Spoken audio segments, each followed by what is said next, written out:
My name's Ben Raskin. I'm the Head of Horticulture and Agroforestry at the Soil Association. I'm also project managing a 200-acre agroforestry project in Wiltshire, and I was one of the editors of the Agroforestry Handbook that came out last year.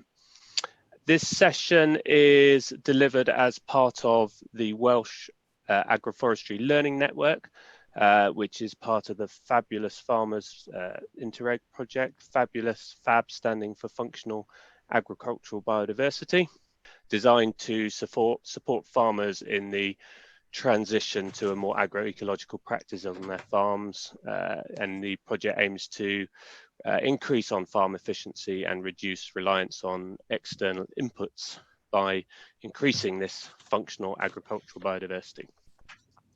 So thank you to them for funding it. So the upland farms are under a lot of pressure. Most, as you know, are highly reliant on income beyond just the sale of meat. There's obviously this massive current uncertainty with Brexit and the reform of support payments looming. It makes planning future farm management strategies almost impossible. And yet we know the climate's in trouble, and farms have an important role to play in helping.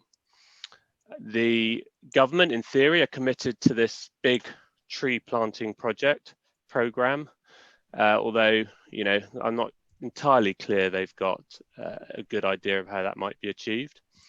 Policymakers often see the uplands, I think, as an easy win in terms of tree planting, where they think they can take what's perceived to be this less productive land out of farming to help them hit their big tree planting targets.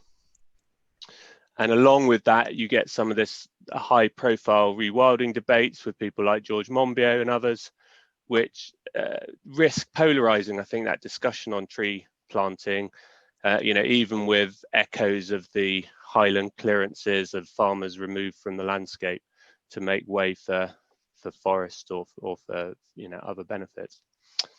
So what we're hoping to do in this session is to try and take a bit of a middle ground here and explore how farmers might make better use of current tree stocks on farms, but also the opportunity to integrate more tree planting into the uplands to benefit existing farming enterprise and to improve productivity and resilience. We've got three great speakers, and as long as they all keep to time, we should have some time for questions at the end. But they might also have time to try and answer questions in the chat when they're not speaking. So we're going to start with Tim Pagella, who's going to set the scene for us before we dive a bit deeper into the productivity and animal welfare side with Lindsay Whistance, and then finally Gareth Davies is going to take us through some of the sort of more practical management and market and supply chain opportunities around trees on farms. So I'm going to hand over to Tim. A lot of you will know him. He's a systems scientist based at Bangor University, specializes in agroforestry systems and agroecology. His research focuses on the role that agroforestry plays in delivering both public goods and broader food security.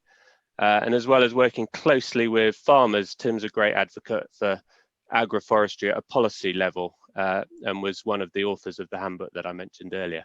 So over to you, Tim. Thank you, Ben. There we go. Lovely. Okay, so today, as Ben said, I'm going to really sort of try and set the scene a little bit. And talk a little bit about how I perceive the value of trees, both historically and in the future, farming systems in Wales, and echoing quite a lot of the discussion that's happened earlier this morning, thinking about high nature value systems and the fact that we're going through a period of quite dramatic change within the systems. You can move on to the next slide, please, Ben. And it's change that I'm really interested in. So we are going through a period of where the effects of climate change are now bite, and that those effects will intensify. We have Brexit looming in the background, or the effects of Brexit looming in the background. And we have Coed that we're dealing with recently. And so, you know, I think as I go through this talk, I really want to keep the process of change in our minds. And I'll start by just talking about the sort of obvious elephant in the room in some senses, which is the sort of potentially adversarial relationship that sometimes appears in our discussions around the role that woodlands have when they're interacting with agriculture. If we go back to the Neolithic periods when agriculture first started in the UK 6,000 years ago, we were often clearing woodland. We were clearing woodland to create space for agriculture, and that idea still persists in our minds that we clear land, we clear space for agriculture. More recently, there have been periods where we had you know, problematic interactions between the agricultural sector and the Commission around some of the plantings in the 70s and beyond. And more recently still, there have been difficulties around trees and subsidy payments. So there are lots of reasons to see where conflicts have arisen in the past. But at the same time, if we look across the Welsh uplands landscape and across the Welsh farming in general, you'll see that trees are a persistent part of our agricultural systems. And agroforestry is effectively the study of these systems. And they all have lots of different names. Agroforestry is an umbrella term. And if I can go to the next slide, please, Ben. So we're really talking about agroforestry being the process where trees interact with agriculture. It's a very broad definition. And I always like to start these conversations by saying it started with the farmers. You know, we talked about this earlier. If we look at those early agricultural systems going back 6,000 years ago, you can see trees playing a prominent role. We've used, you know, pollarded trees to provide fodder, and trees have remained a persistent part of our agricultural systems right up to the present day. And if you look at a typical Welsh uplands landscape, you will see trees all over it. The hedgerow networks, the trees by our river systems, trees providing all sorts of functions on those farms. And the science, the reason we have this term agroforestry is basically scientists studying these farmer-developed systems and occasionally refining them to make them fit better in different contexts. But effectively, we're tracking farmer behavior. It's come from farmers first, and we build on that. And you know what tends to happen as we go through these periods of change is that we see gradual shifts in our systems. I sometimes worry that agroforestry proposes something that's going to happen to your farm. It's often already there, and we're generally talking about making gentle changes to those systems to modify them to better fit with what's going on, or occasionally to diversify what we're doing in response to a change. And part of that's what we're going to look at in this talk. Have the next slide. So very crudely, I've got this image here just to show almost two sides of agroforestry, but I've called it forestry and agroforestry here. If you look at the image on the left-hand side, this is what my colleagues in Bangor, who are the foresters, will be studying, is how we produce high-quality timber and thinking about some of the benefits from doing so. So very much a focus on what's happening in the trunk, and increasingly also thinking about the carbon sequestration role that those forests can play. But really, you know, this crude comparison is really here to sort of emphasize what the differences are from my discipline, which is agroforestry, which is where we're, although we recognize the value of the timber component, it's probably not our primary focus, and nor is it necessarily the primary focus of the farmers who are using the trees. We're often much more interested in what's happening in relation to the canopy. You know, we're looking about the shelter value of those things, or some of the products that can be driven from the canopy, but be they fodder or fruits or other benefits.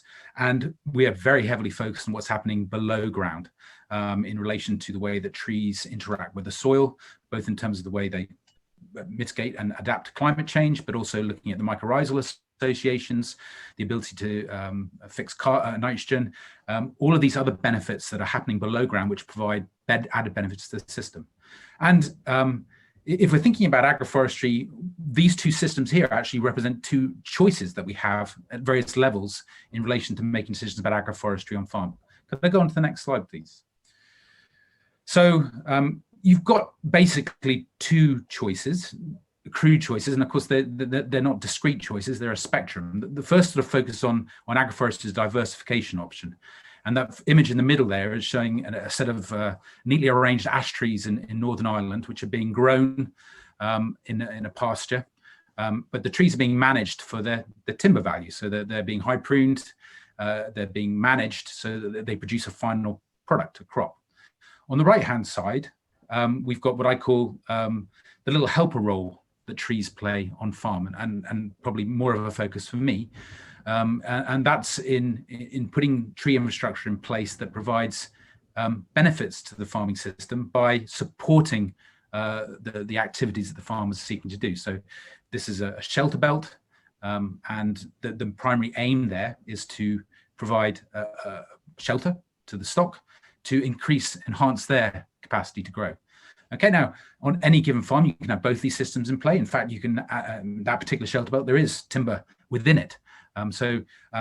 They're not necessarily mutually exclusive, but of course, the way that we design those systems will probably look to gain one more prominent than the other. And of course, if you are removing those trees in the first picture from the land, then you lose some of that shelter value for periods of time. So we have to think quite carefully about what we want and how we design to fix it. Next slide, please. So in Wales, we're interested in, and I apologize to the translators for the jargon, we're looking primarily at silvopastural systems, so silvo trees and pasture. We don't have a great amount of land that's suitable for arable farming, although that will probably change as we go forward as the climate changes.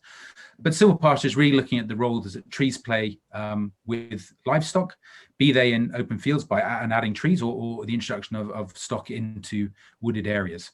And it ranges from terms that we're all familiar with: hedgerows, shelter belts, and farm woodlands. And again, the functions, you can have both. You can either be looking at those helping functions, or you can be looking at those provisioning functions, and we see both forms present in Wales. It's the most common form of silvopasture in the UK. There's only been one study that's looked at this, and that gives us a total figure for all of the UK, and we don't have any individual data for Wales. But I would also hazard a guess that of the approximately just under 15% of the total land cover of Wales, which is woodland, we know a third of that is farmed woodland. And we have almost a third again of tree cover outside of woodland, much of which is in the countryside, which would lead me to roughly estimate that almost half the tree cover in Wales could be defined as agroforestry systems of one form or another. Could I have the next slide? So the principal thing we're wanting from these systems, certainly from a shelter benefit, is getting the energy balance right for our stock. We know that if we put trees or hedgerow systems in the right place, then they provide, they help to protect our stock from the extremes of weather. And of course, under a climate change scenario, these extremes are increasing, and so these problems are starting to manifest more prominently.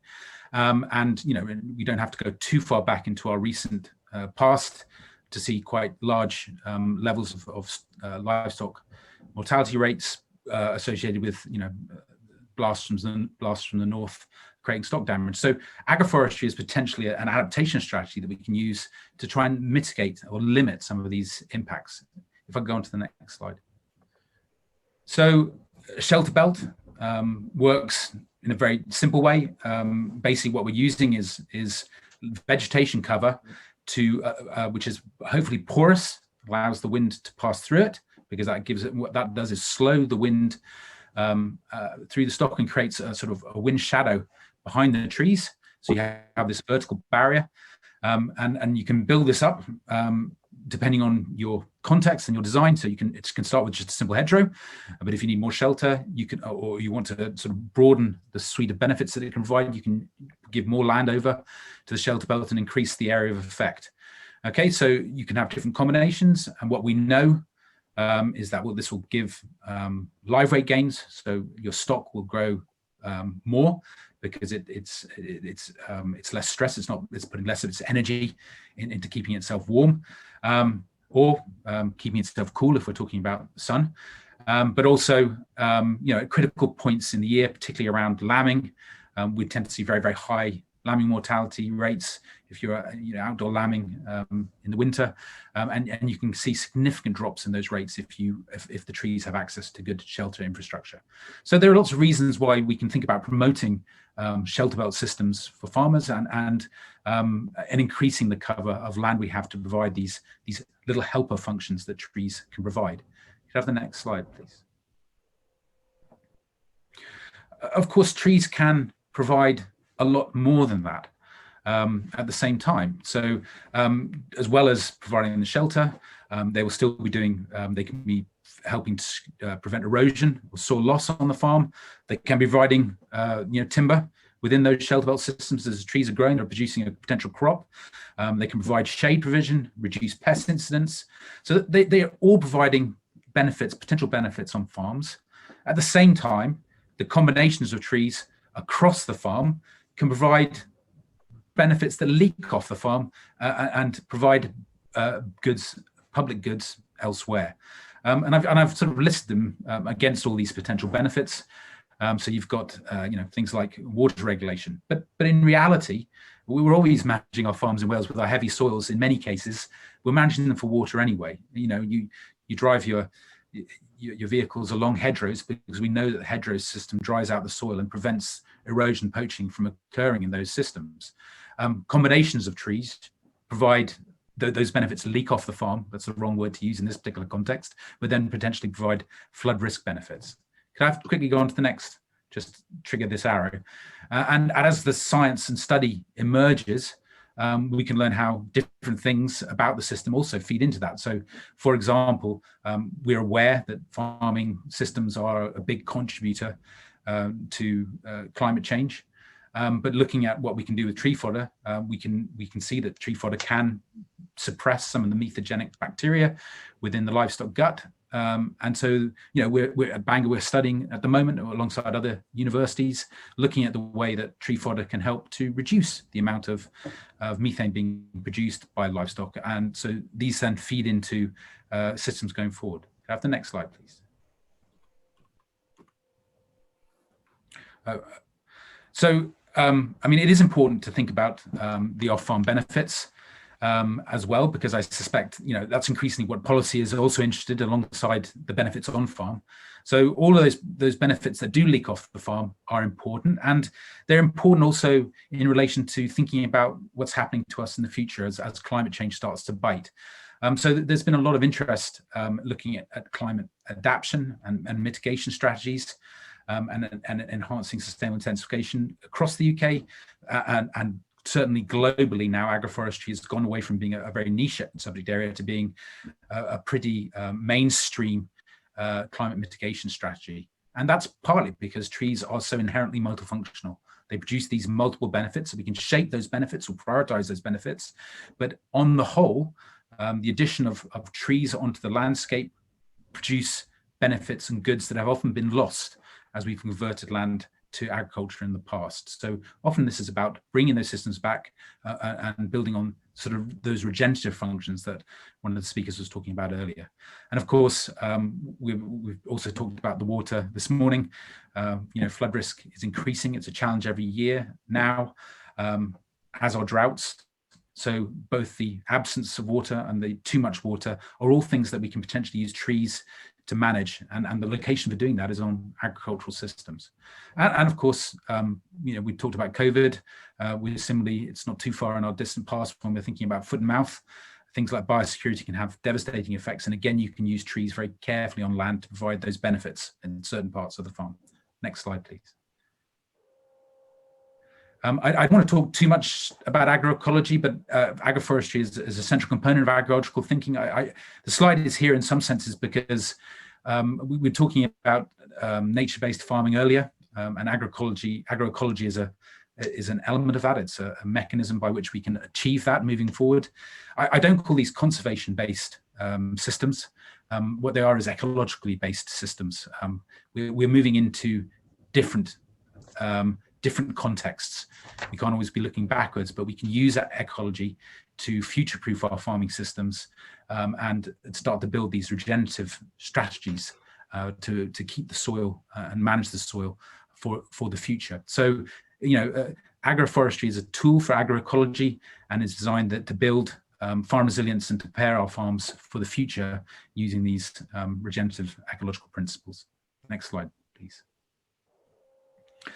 And if you look at how that might play out, there are all sorts of different strategies that we can use. And a lot of work in the past has gone on to designing different forms of system. And I guess increasingly what we're focusing on now from a researcher point of view is not so much the design of these different things, but actually trying to understand better how to get the right design into the right place. It's not the right tree into the right place, but it's the right system that works both for the farmer to meet the needs of the farmer, but also that can provide these broader benefits alongside those things. And of course, that varies depending on where we are. We can take what they talk about as a land sharing or land sparing approach. So land sharing approach is where we're looking for this multifunctionality everywhere. And you can do that in a number of ways. You can have trees everywhere in regular spacings or irregular spacings, but just have low density of trees everywhere. Or you can sort of compact trees into various parts of the farm where they work well to provide specific benefits. Or you can take a more extreme view and spare some farms completely from having trees on the land and concentrate others into woodland areas. And agroforestry will actually play out across all of those systems in some senses. We're grazing quite a lot of our woodlands. Or we can use different elements of these things. But have the next slide, please, Ben. 2 minutes, Tim, just to let you know. Thank you. Click it on again. Yeah, so basically what we're looking at here is what I call adaptation or transformation strategies. Given that we're in a time of change, what often we're looking for is we've got areas of pasture, converting them to silvopasture by adding a few trees allows us to retain that function. The conversion of pasture to woodland is a shift into a different function, so we call that a transformation. It's a more extreme thing. Some of these options will work on some parts of the farm, may not work on other parts of the farm. Some of these options will work for some farms and not for others. So there's no one size fits all generic approach for agriculture. We need to work out and fit and design big context. Next slide, Ben. Is that moving? Or have we frozen? So just because I've got very little time, I'm talking about, so just very quickly thinking about the sort of broader economic values. So in the first two strategy, I was talking about the sort of diversification option where we focus on products that can be produced through agroforestry or the sort of little helper options. So, I mean, there's been lots of work recently being done on biomass production, firewood and timber potentially. These are potentially destructive uses and certainly leaves you without tree cover at certain periods of time. But these are important diversification models. They require good management of the trees and connection to the value chains. If we look at the other forms, little helper forms, you've got the rising carbon markets, which of course can be using timber as well, and delivery of public goods, which don't often have mature markets at present, but they do combine probably more easily with that little helper function. Both strategies, of course, have merits depending on your farming context and how well you're situated within value chains, but we need to value the costs and benefits and our understanding. Next slide. I'm not going to spend too long on this. I guess the important thing from my point of view is that I would encourage you to think about the trees that you do have on farm, what they're doing, whether they're working to the best of their ability. I talked about having a high area of Wales under tree cover. A lot of that isn't functioning to the best of its ability. So thinking how we can modify those things and how feasible it is to address these things, but also encouraging you to think about the future and the challenges that we face, how we might want to future-proof our farms going forward and whether trees might have a role in that. Final slide, if I can, please.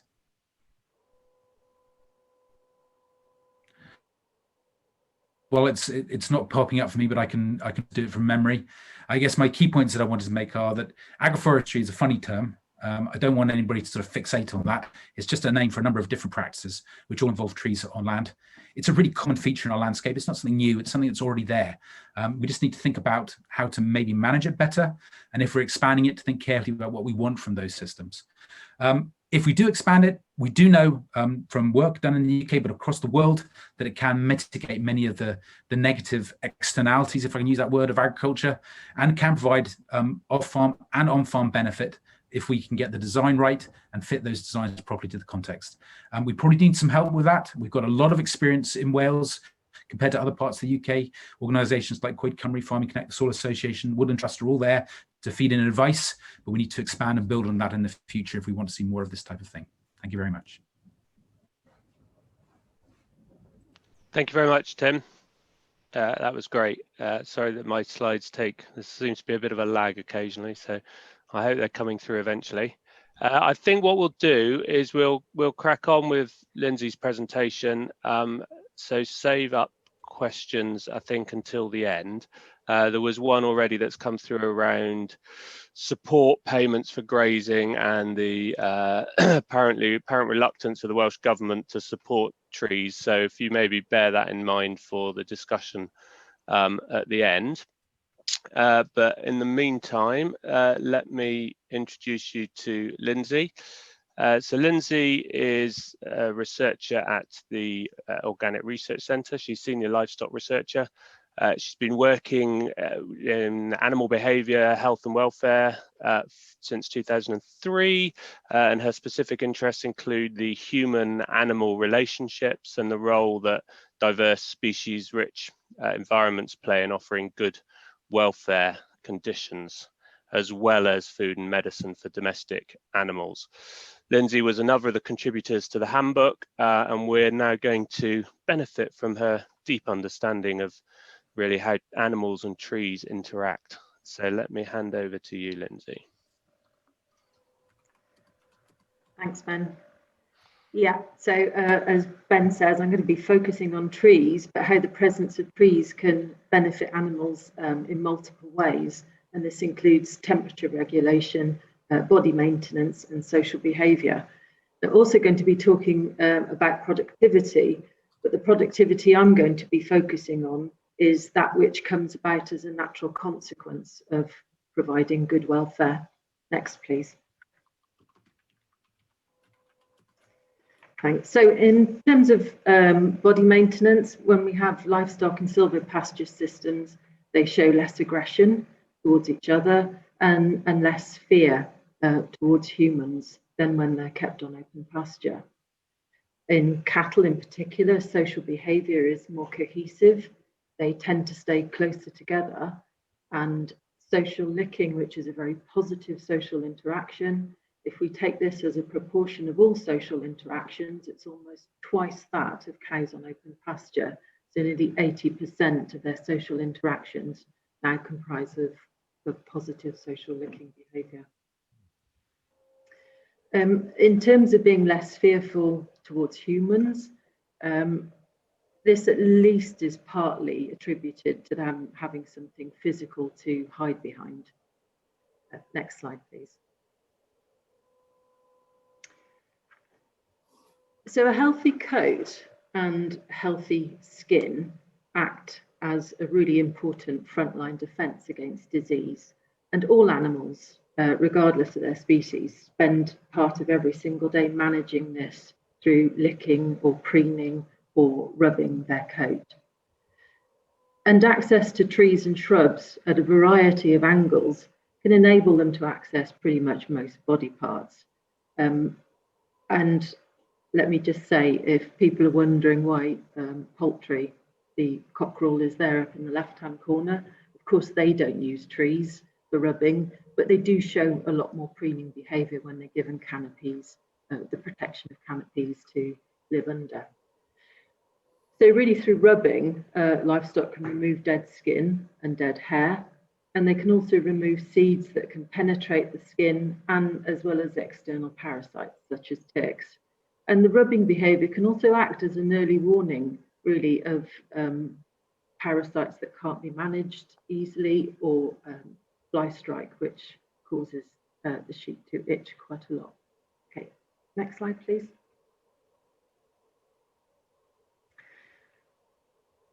So the buffering of temperatures in winter and summer is important for livestock at a landscape level, not just as at an animal level. So here we've got an image of the only green grass available is under the apple tree in this photograph from summer. This is Wiltshire 2018. And then we've got an increase in temperature below. You can see the only available grass for the sheep is under this downy birch.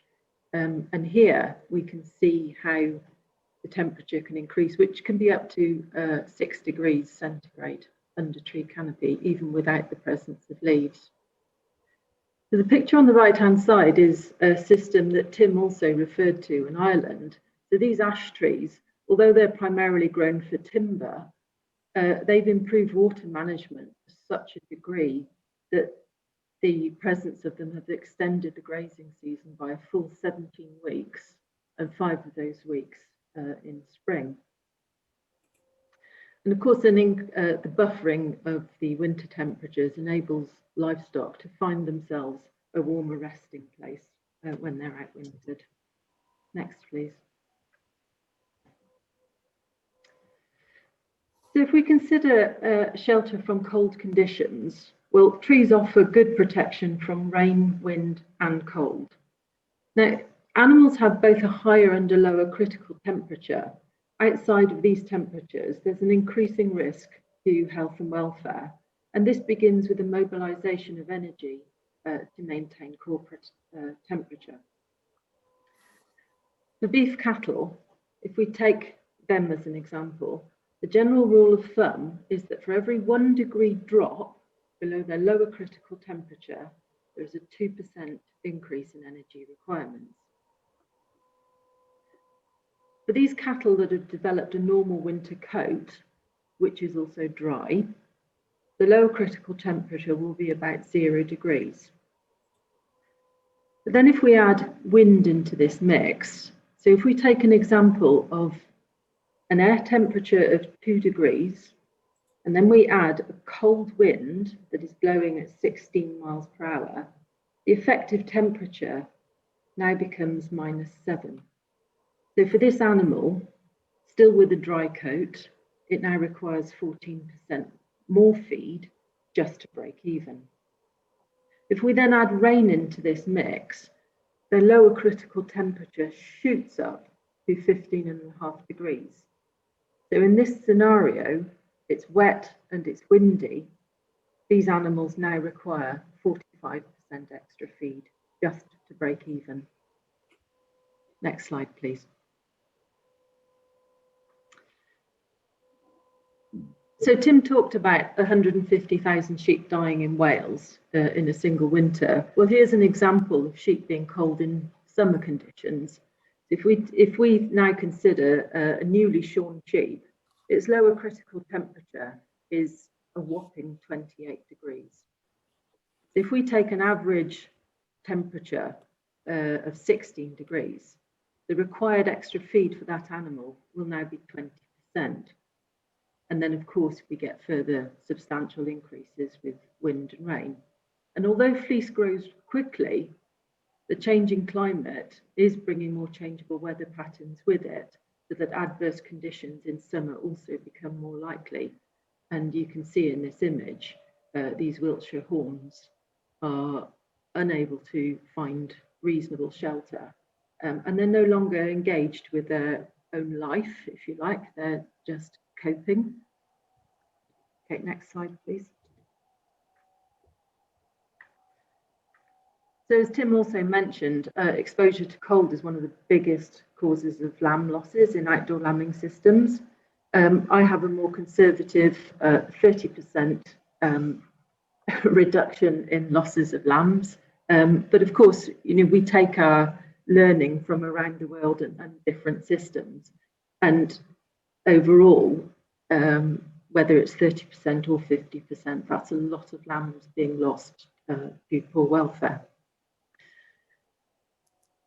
And the reason that there is such a high loss of lambs is that really they have very, very limited body reserves to compensate for cold stress. And they're coming out wet, so they're already in a very vulnerable condition. And their heat loss can be as much as 10 degrees in the first 30 minutes of life. And so combined with starvation, this is the reason why so many lambs are lost at birth. Next, please. And then we also have to think that ewes have different needs to their lambs. And even if you provide shelter, if they have to travel too far to find food and water, they will leave the shelter and they will take the lambs with them. So it's really important that if you want the best out of the shelter that you can offer, that you position feed and water close to the shelter, and also to provide sufficient shelter so that there is a reduction in overcrowding, or you avoid the risk of overcrowding and the subsequent mismothering. And in this way, encouraging ewes to remain at the sheltered birth site for as long as possible helps to strengthen ewe-lamb bonds and therefore lamb survival to weaning. So we consider for singles, the ewe-lamb bond is strong after a single day, when they can both recognise visually and vocally their mother. But for twins and triplets, it can take up to 3 days. And then, of course, it's unsurprising that lambs that grow with shelter are expending less energy on maintaining body heat, and so have much higher growth rates than lambs without shelter. And this has been measured up to 21%. Next, please. So this is an actual example of a sheep farmer who farms up in the Cairngorms, and he utilises trees in 2 different ways. So he's got a belt of commercial evergreens that were planted by his uncle, and he uses these as a living barn at lambing time. And this shelter has both increased lamb survival, but has also cut feed bills for the ewes. He's then gone on and planted the rows of trees that you can see at the bottom. And the primary goal for this is to grow good grass early in the season for his lactating ewes, as well as providing shelter for growing lambs. Now, what this has meant for him in his system is that he's been able to change his breed from Scottish blackfaces. He now farms cleans with Texel tups, produces a much more commercially viable lamb with fewer inputs and higher welfare for his sheep. Next, please.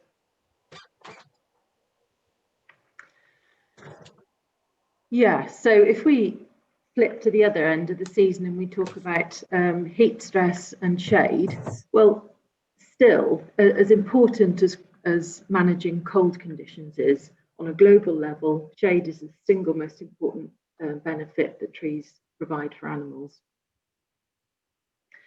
So heat stress happens when an animal's heat load is greater than its capacity to lose heat. And when they begin to experience heat stress, the natural thing for them to do is to seek shade.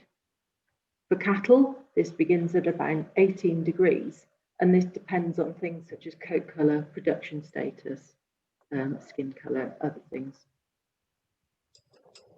Now, animals can suffer and recover from mild heat stress, and they do this during the cooler periods, such as at night time, but they nevertheless reduce their feed intake whilst they are suffering from the heat stress. And of course, this negatively impacts on production, and milk yield has been measured at around 3 litres less per day. When heat stress increases, you get a movement of blood. So it's redirected from non-vital systems and out to the skin where it can be cooled. And these non-vital systems include the reproductive tract, so that conception and embryonic development and growth are compromised. And it also includes the gut, where up to 50% of blood servicing this system is redirected towards body cooling. The consequences of redirecting so much blood is that the gut membrane becomes permeable, and it then is no longer able to prevent endotoxins and mycotoxins entering into the bloodstream, and this can trigger inflammation cascades.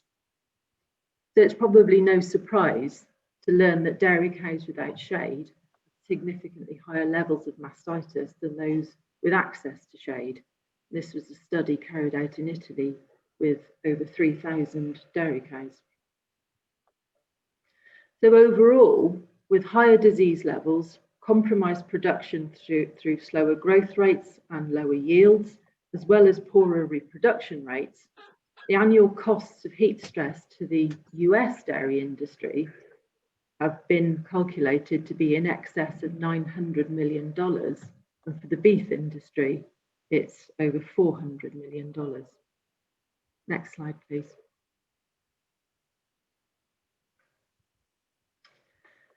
If we then consider what shade does bring, well, in good silvopasture systems, solar radiation can be reduced by around 58% compared to open pasture, and the skin temperature of livestock has been measured at 4 degrees lower when they have access to shade. And under these more benign conditions, they maintain their normal behaviour patterns, and importantly for production, grazing activity is maintained. And this has been shown for cattle in Texas. For example, they reach their target weights a full 20 days earlier than steers without shade. And another thing this does is that animals with access to shade, they tend to utilise their landscape and the resources within it more evenly, so that you also then get a more even spread of the recycled nutrients, including nitrogen, phosphorus, and potassium. And it's worth mentioning that overall, not including timber, silvopasture produces more forage per unit area than pasture alone. Next slide, please. 2 minutes, Lindsay. So if we now consider trees as a feed source, well, pretty much all domestic animals eat browse, and this includes poultry and monogastrics. If we're talking about direct browse, then we need to consider access, so understanding browse heights. For sheep, it's around 1.2 metres. For cattle, it's 2 metres. And for goats, it's non-existent. They're termed vertical browsers. They'll pretty much climb anything they can. Next slide, please. So the average diet of all domestic livestock includes grasses, forbs, and browse. And forbs, if you like, is everything that's not grass in a pasture, put it very simply. But on average, over a year, cattle eat about 12% from trees of total diet. For sheep, it's around 20%, and for goats, this is up to 60%. And then there are periods of time where that increases quite dramatically, and that might be in drought conditions where grass availability is very low, but it might also be in spring conditions where palatability is very high. Next slide, please. So I'm not going to go into detail with this slide, but I show it just to indicate that overall the nutritional benefits of tree fodder are highly comparable to those from grasses grown in the same environment. Next, please. Now, sourcing good protein for animal feed is a global issue, and this is a more up-to-date study looking at protein content. And we can see that the crude and degradable protein levels in tree leaves, and particularly ash, lime, and outstandingly mulberry, they compare very well with levels found in alfalfa and ryegrass. But what the grasses don't contain is condensed tannins. And although the primary role of condensed tannins is to inhibit normal digestion of protein in the rumen, actually having up to 5% of dry matter as condensed tannins is really beneficial. And the bonds that prevent the proteins breaking down in the rumen then become broken down in the more acidic abomasum, really effectively delivering good quality rumen bypass protein. And another benefit of having condensed tannins in the diet is the reduction of methane. So the methane produced from willow is less than half that from lucerne. Next slide, please. Another thing that trees do is provide a very good source of micronutrients and particularly minerals. And these have been found to be higher in dried fodder compared to fresh. So I'm just going to pull out a couple of examples.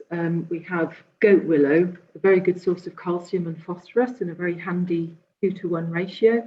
That's Salix caprea. And then we have osier willow, the Salix viminalis, a really very good source of zinc, which plays an important role in many biological functions, skin integrity, promoting the efficient metabolism of protein and carbohydrates. And then I've just highlighted in red the total nitrogen in the alder. Technically, it's a good source of nutrients, but it's really quite unattractive as a feed source. But this level of nitrogen reflects its superior nitrogen fixing properties. Next slide, please. So the Woodland Grazing Toolbox have developed this palatability scale with some comments about the ranking of some trees such as hawthorn. And I just want to make an important point here that palatability is not simply defined by the taste of something, but instead it's the interrelationship between the senses, primarily taste, and feedback from post-ingestion processes. And so this post-ingestive feedback effectively calibrates this hedonistic sensation and regulates whether something is eaten and in what amounts. So for example, lambs deficient in vitamin E in a trial moved to a less palatable feed that was high in vitamin E until balance was regained, and then they moved back to the more palatable feed.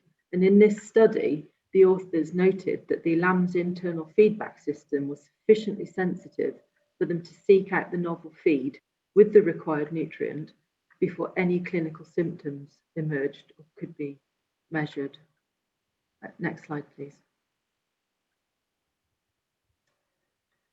So trees can also play a part in rectifying nutritional imbalances in medicine. So the ability of animals to self-regulate intake is often discussed, but there is an increasing body of evidence that supports that a balancing of nutrients each day is an ability that they do have. So rather than trying to balance nutrients at each meal, it's across the day. Yeah, I've lost my, I don't know if that slide is still available. Anyhow, I don't know if you managed to catch the image, but there was a really quite grotesque image of a steer with a dead rabbit in its mouth. Now, these are animals that are kept on moorland, which is a very phosphorus poor environment, and have not been offered sufficient mineral supplementation. And we seem to have lost the slides. Yeah, we do. Yeah, I don't know what happened. It suddenly went blank. I'm just trying to get it back. Sorry. Keep talking. Okay, it kind of loses its impact without the image, but I'll keep going. I know. I'm sorry. I don't know what happened. That one. Yeah. Is that better? Is that back? No, next one up. The one up. Yeah. That one. There we go. Yeah. That better. Yeah. Yeah. So here's this fairly grotesque image. Yeah, but I mean, it's important to recognise that this animal has sought out the nutrient it needs, even if it is from a really abnormal source. It recognises that it can, well, that it has the potential to find that source, and that it understands that it can rebalance its needs through food sources. But perhaps if we think back to the minerals, then a few goat willows would be a much kinder provision in this environment. The other thing to say here is pain management. Well, salicylic acid is something perhaps that we all know and understand as the precursor to our aspirin. But as well as painkiller properties, it also has antibiotic, antipyretic, anti-inflammatory and fungicidal properties. And there was a study carried out when ewes were offered two different varieties of willow to browse on, one with a particularly high level of salicylic acid, one with much lower, and they all chose to browse on the high salicylic acid variety. Now, it's not known why they chose to do this, but it does demonstrate that they could tell the difference. And then finally, if we consider condensed tannins once again, well, they've been shown to help manage internal parasite burdens by reducing both the number and the size of maturing larvae so that fewer eggs are also produced for the next generation. And sheep with high worm burdens switch to eating plants with condensed tannins, and in this way they can reduce their burden by up to 50%. Okay, last slide, please. So really, putting trees into an animal's environment brings diversity, and it offers animals valid choices to maintain better social relations, better body health, nutritional health, and comfort, fulfilling good welfare, animal welfare ideals. Now, assuming that the animals in these conditions have appropriate genetics, then the buffering that is provided will also enable them to fulfill their genetic potential so that yield and product quality is not then lost to poor welfare. Thank you. Great, thank you very much, Lindsay. So we'll move on to Gareth, who's the Director of Coed Cymru, who are planting and managing woodlands on farms across Wales. They currently have rural development plan projects aiming at improving woodland management and increasing routes to market and broadleaf woodland restoration. And Coed Cymru, I think, have pioneered in a way recognising the value of farm woodland in Wales, and we certainly look rather enviously across the border from England and wish we had a Coed England. And Gareth has been with them for many years, and I think he's well known and respected in the farming community. And under his leadership, Coed Cymru have significantly increased their work with farmers to help realise the benefits and value of existing farm woodlands. So over to you, Gareth. Okay, thank you, Ben. Can you hear me okay? Yes, okay, I can, great. yes. Great, okay. Well, you've introduced us really well, so I'll skip that slide, but we basically plant and manage woodland in Wales. Most of our clients are farmers. I'm just going to, Tim touched on this, I'll just very quickly go through these slides. The importance of the kind of woodland that we might consider agroforestry woodland. So I'm just going to talk about what we do. This isn't really particularly academic, this is what we do day in, day out, every day. So if you look at the composition of woodland in Wales, at least a third of its ancient semi-natural woodland is broadleaf woodland, and a lot of this woodland is found on farms. And if you look at the overall statistics, quite a bit of conifer woodland as well on farms, but the broadleaf woodland, the iconic woodland that we have in Wales, is predominantly part of farm business. So in terms of agroforestry, we are looking after woodland that's already there, and we are creating new woodland, again, mostly on farmland. So a third of the woodland in Wales is what I'm going to talk about here. So if we go on the next slide, please. And we focus on both, as I said, management of existing, but also creating new woodland.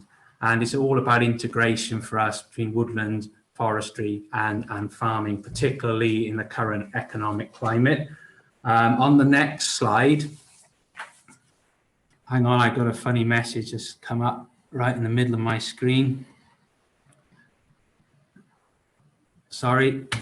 So this is typically what we deal with day in, day out. So I don't know how well you can see that, but it demonstrates this is the sort of thing that we do. You've got parcels of woodland, and they're quite dispersed across the landscape.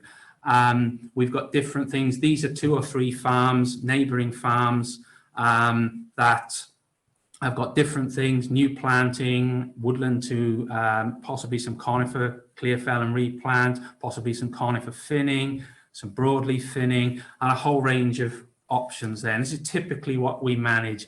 And when you put that together, I guess at a landscape level, you start to look at sort of payment, ecosystem services and flood risk provision, timber production, and what that means. So I'm just going to talk about what that means to us for the next 5 or 10 minutes, just give you an idea. So on the next slide, this is just a list of public and private goods. This is the sort of way Welsh Government are approaching this at the moment. And yeah, I'm not going to go through these in detail, but for us, it's about the scale at which you achieve these. So water benefit, Tim touched on this, gives some really good examples. if you're planting trees for water, you really need to do that across more than one farm.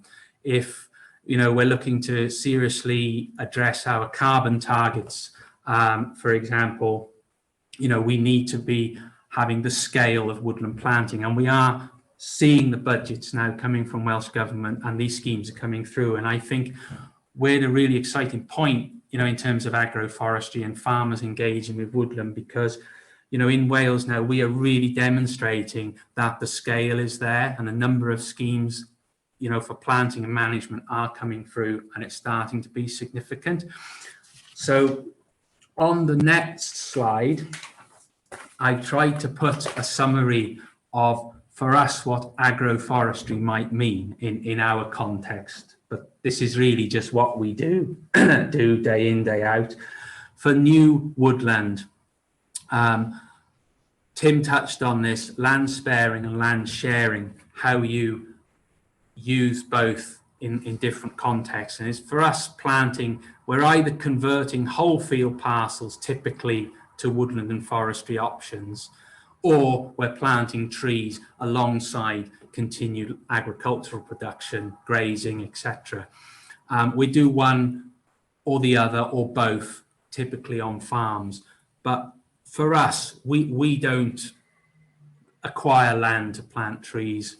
We deliver our objectives through farmers. So for us, it's really about guiding the farmers to make the decisions where they might plant trees. We're not looking at whole farm conversion. It's usually field parcel conversion max. And our model really does rely on farmers continuing to farm. And I think there's a good, I think if I've got this correct, on the next slide, Ben, there's a good example of this. We look at a landscape like this. How do you make the decision in that context? This is just a typical slide in upland Wales. Where would you plant the trees to optimize the land use? And I would argue in a lot of those situations, it's the farmers that are one of the best placed people to make that decision about the optimum land use, because they're already gaining the economic value from farming. So the balance between, if you look at pure economics between forestry and farming, the farmers are in a really good position to do that because they can maximize both with the right advice and guidance. A lot of what we do is provide access to market. So I'm just going to give you a couple of examples of this next slide on here now is a really good example. I show this one a lot. This is actually from the Pontbrem catchment, but we're doing this pretty much everywhere. This is trees and forestry option that is really a part of that farmer's livestock handling system, because he can bring the stock down from the hill. He's designed that in such a way that it provides shelter, it provides some biosecurity, actually, we talked about in the last presentation, but also he can get those sheep and deal with them. He's got a hard standing area, and it's buffering the stream, which you can't see just below. So we do lots of things like that. But also on the next two slides, I think you can just flick through the next two, if I got it right. This is whole field parcel conversion of land, where we're seeing more and more field parcels coming out of production for livestock, but farmers are looking at trees and woodlands instead. And I'll just talk a bit about the drivers for that. So on the next slide, I wanted just to make the point that these, we are primarily an environmental organisation, really. And these woodland creation schemes, there's a very rigorous process that these go through in terms of environmental constraints. So this isn't about planting trees on every piece of land. There's quite a significant process that goes through, certainly with the bigger schemes, to make sure that they're compatible with other habitat as well. And we've got a long record of doing that. On the next slide, one of the things that we're taking account of now quite a lot is climate change. And Tim again alluded to this. And this is something where you look at, Welsh Government have a land classification map, which is on flair.gov.uk. This is really interesting. And what we're taking account of now is how the land might change in terms of productivity grade 1, 2, 3, 4, etc. is quite interesting. And of course, with woodland and forestry, we need to be thinking about that now. So the opportunity space, as we see it, the schemes that are coming to us are really in the grade 3B, the lower end of the improved land spectrum. So that's really the focus for us at the moment.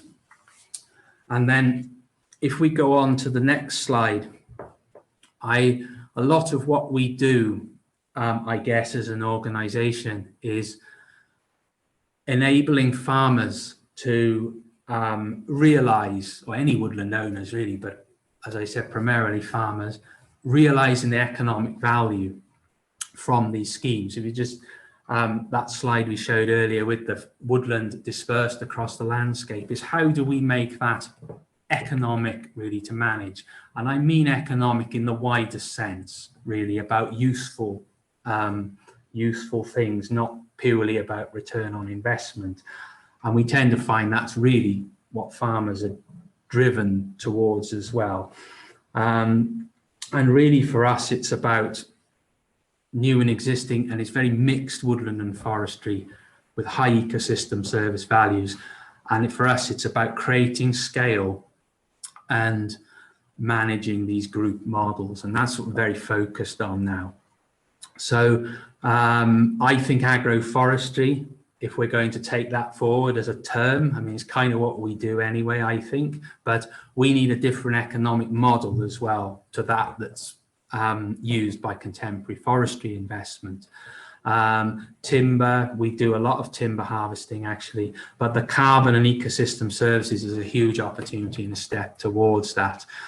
And for us, what we're really focused on, we're not a huge conifer management company, that's not what we do. We're really focused on what we think of as the iconic woodlands in Wales, the broadleaf woodlands, and we're very focused on creating more of that, but also managing what we've got.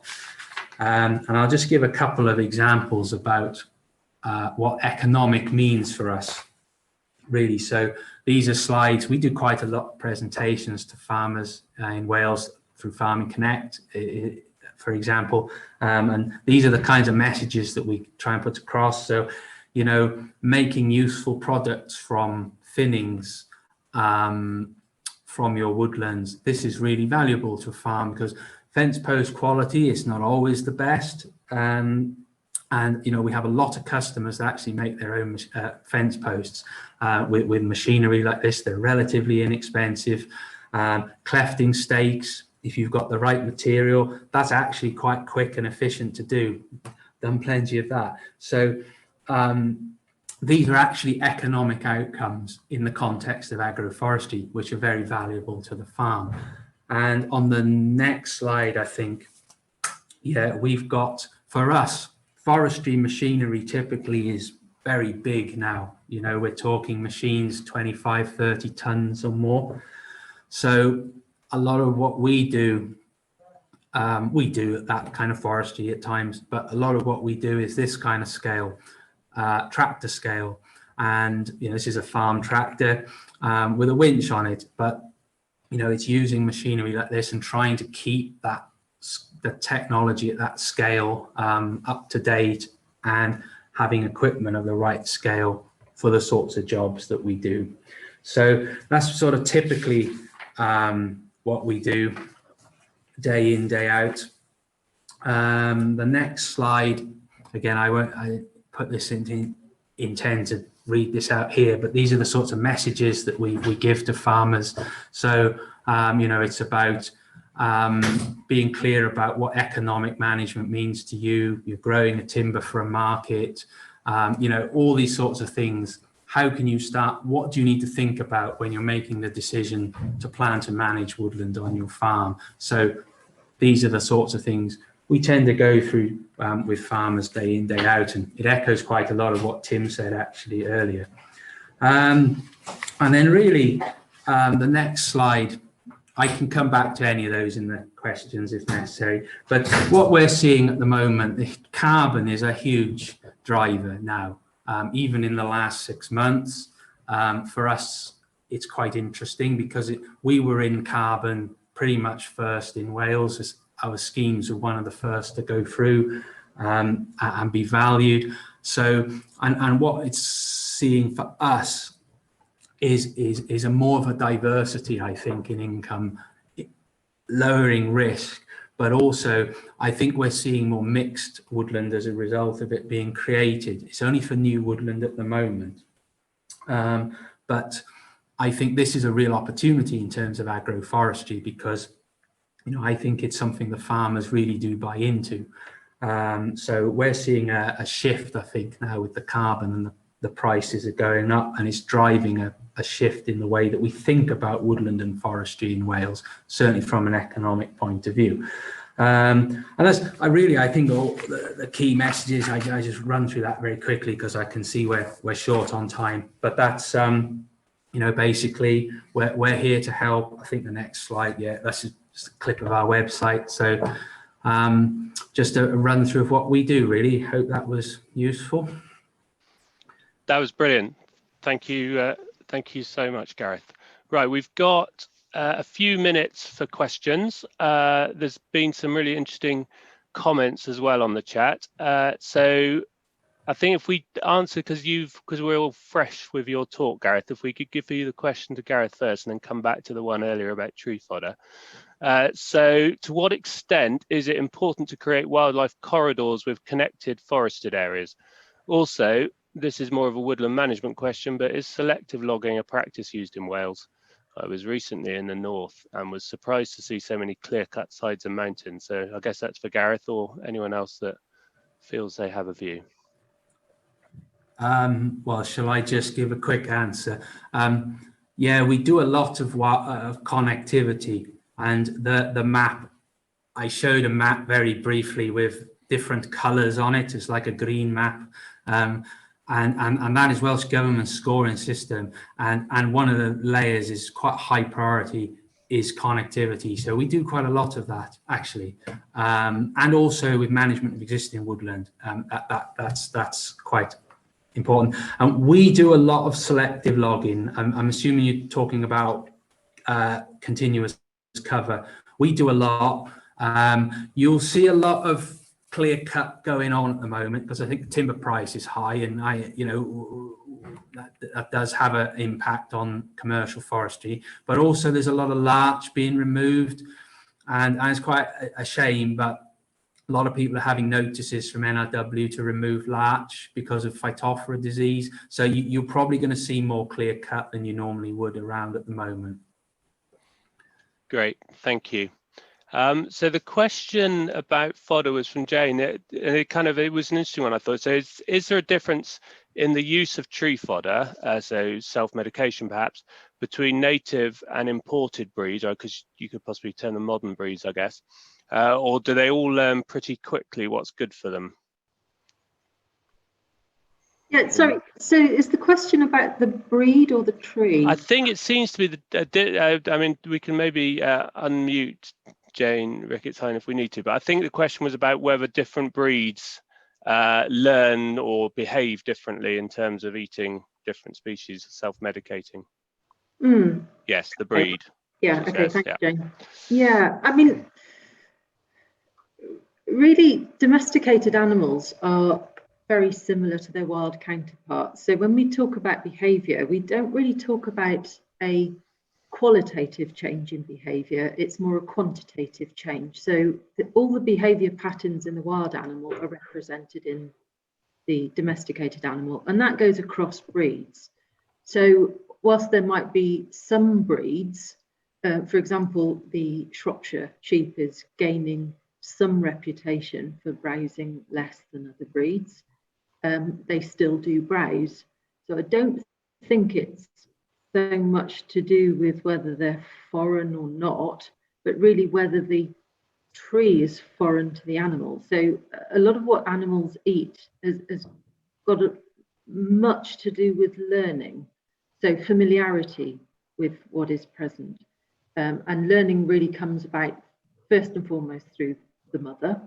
So the flavours that are coming through to the fetus, the flavours that are coming through the milk, and then watching and doing what mother does is really the primary reason for animals eating what they do eat.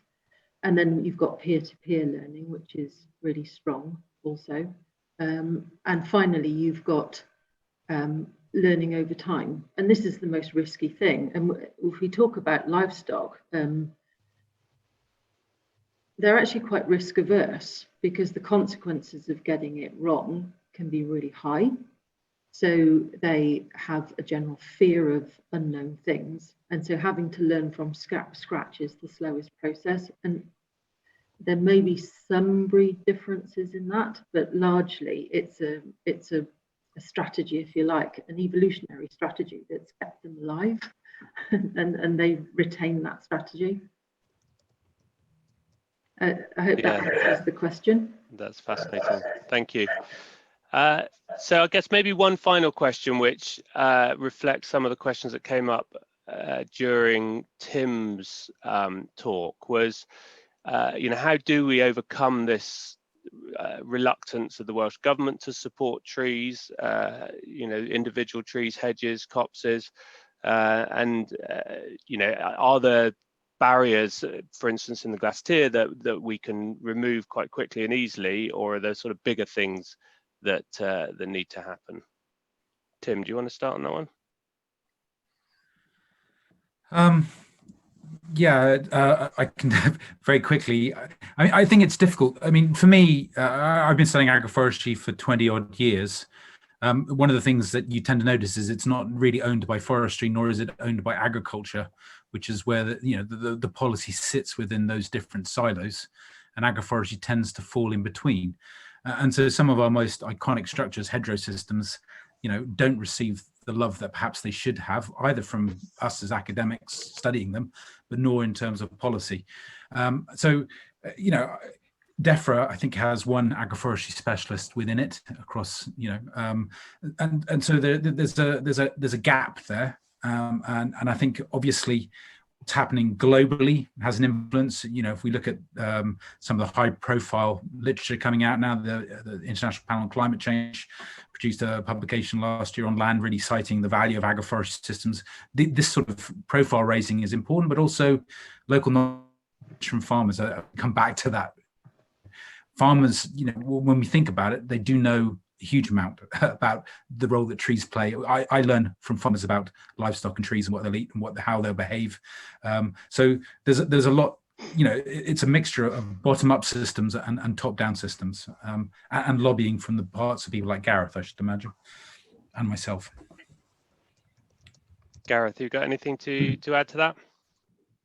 I think Tim covered it quite well. I think, to be fair to Welsh Government, I'm very critical of them in certain respects, but to be fair to Welsh Government, I'm definitely not here on behalf of Welsh Government, but they have put a significant amount of funding into woodland creation recently, and I think it's up. We're putting quite a lot of pressure on them to make sure that that's available to farmers, in a way they can access, and they are looking at options for woodland management. Complete deficit really of woodland management support in Wales at the moment, other than money that we can bid into for really what are private projects. So I think it has to be as part of that, what they support trees on farms going forward, the new land management scheme. It needs to recognise that, as it used to. It used to be there. So, but I think that voice has got to come from the farmers as well, and it is, you do hear it, but it's just got to get through really. But I think they are open to these things. Well, that's a good optimistic note on what to end on, I think. And Glenda encouraging us to continue lobbying. So thank you all very much. Thank you to Tim and Lindsay and Gareth for their presentations. Thank you to Jane and the team for the conference, which is fantastic. Thanks also to Clive moderating in the background. If you want to find out more information about the Fabulous Farmers project, do go either to the Fabulous Farmers website or the Soil Association website. And the Agroforestry Handbook, if you haven't downloaded a copy yet, is still available for download on the Soil Association website. So thank you very much, and thank you for attending.